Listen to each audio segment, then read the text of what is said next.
Hello everybody, అందరూ ఎలా ఉన్నారు? పొద్దున్నే నేనైతే టిమ్ హార్టన్స్ కాఫీతో నా డేని స్టార్ట్ చేశాను. ఈరోజు వచ్చేసి నాకు షిఫ్ట్ ఉంది. మార్నింగే నేను 6:30 కల్లా ఎయిర్పోర్ట్కి వచ్చేసా. ఎయిర్పోర్ట్లో ఒక 5 స్టోర్స్ ఉన్నాయన్నమాట స్టార్ బక్స్వి. సో నేను డొమెస్టిక్ సైడ్ కెనడాలో తిరిగే ఫ్లైట్ సైడ్ వచ్చాను. ఇది వచ్చేసి వ్యాంకోవర్ ఎయిర్పోర్ట్ ఎలా ఉంటుంది అని చెప్పి ఇక్కడ ఒక విజువల్ రిప్రజెంటేషన్ అయితే ఉంది. స్టార్ట్ అయిపోతుంది అని చెప్పి నేను ఫాస్ట్గా అయితే స్టోర్ లోపలికి ఉరికాను. ఇది వచ్చేసి మా డొమెస్టిక్ సైడ్ ఉండే స్టోర్ అనమాట. ఇంకా నా ఫస్ట్ బ్రేక్ టైం వచ్చేసింది. సో యాపిల్ జ్యూస్ ఒక ఏదో స్నాక్ తీసుకున్నాను అండ్ ఇలా ఈ వ్యూ చూసుకుంటూ నా ఫస్ట్ బ్రేక్ అయితే కంప్లీట్ చేశాను. నాకేంటో ఏరోప్లేన్స్ని చూస్తూ ఉండబుద్ది అయింది. సెకండ్ బ్రేక్ కూడా వచ్చేసింది. నిన్నటి ఫ్రైడ్ రైస్ ఉంటే తెచ్చుకున్నాను అండ్ ఇది చూస్తున్నారు కదా, ఇంత వాక్ చేస్తున్నాను.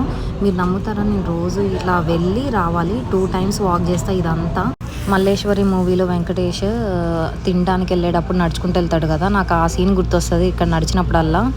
మరొకసారి నిరూపించుకున్న వీడియో తీస్తే అన్ని మర్చిపోతానని చెప్పి, నా యాప్లో మర్చిపోయానని చెప్పి 3 times వాక్